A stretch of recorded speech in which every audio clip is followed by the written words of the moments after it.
Did the lights go out on your Christmas tree again? I feel your pain. I'm going to give this frosted flop a fantastic pink makeover with spray paint. Okay, let's get started.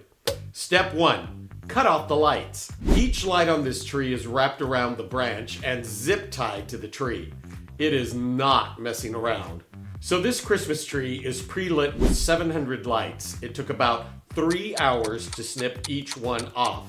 Hand cramps, arm scratches, and all. Afterwards, I blew the tree off to get rid of any loose debris. Step 2, fluff the tree. Fluffing the tree will give it a nice shape, but it also preps it for spray paint. You want to be able to get the spray paint into all the nooks and crannies. Step 3, spray paint the tree.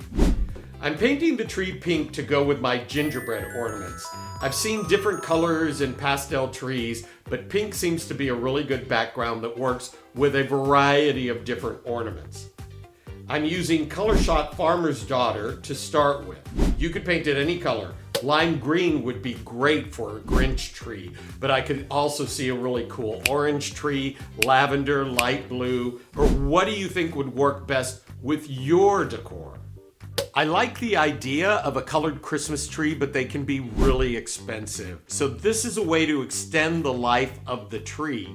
You don't have to throw it out. Now you will have to find new lights to put on it. So what I ended up doing was using those twinkle lights in a big strand or garland around the tree, rather than wrapping the individual branches like most trees come when you buy them at the store. It saves a lot more time, and if the lights go out, you just buy new strands and put them in there. Makes the whole thing a lot easier and less painful.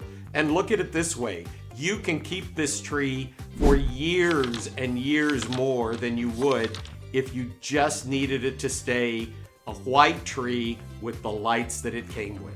After the first pass, I fluffed it again and decided to use a lighter color spray paint. Rust-Oleum Candy Pink ended up being the perfect color.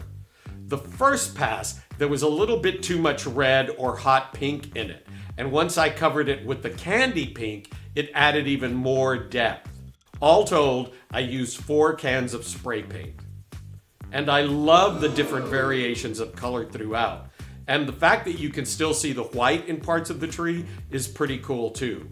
You could get crazy and paint all of the branches so that it's completely covered, but depending on your color choice, it's probably not necessary. So, if you like this video, be sure to check out this next one. It's the covered tree stand base that you see at the bottom of the tree. Gives the tree that little something extra. And you can make it your own to match whatever decor theme you like best. Thanks for watching and have a magical day.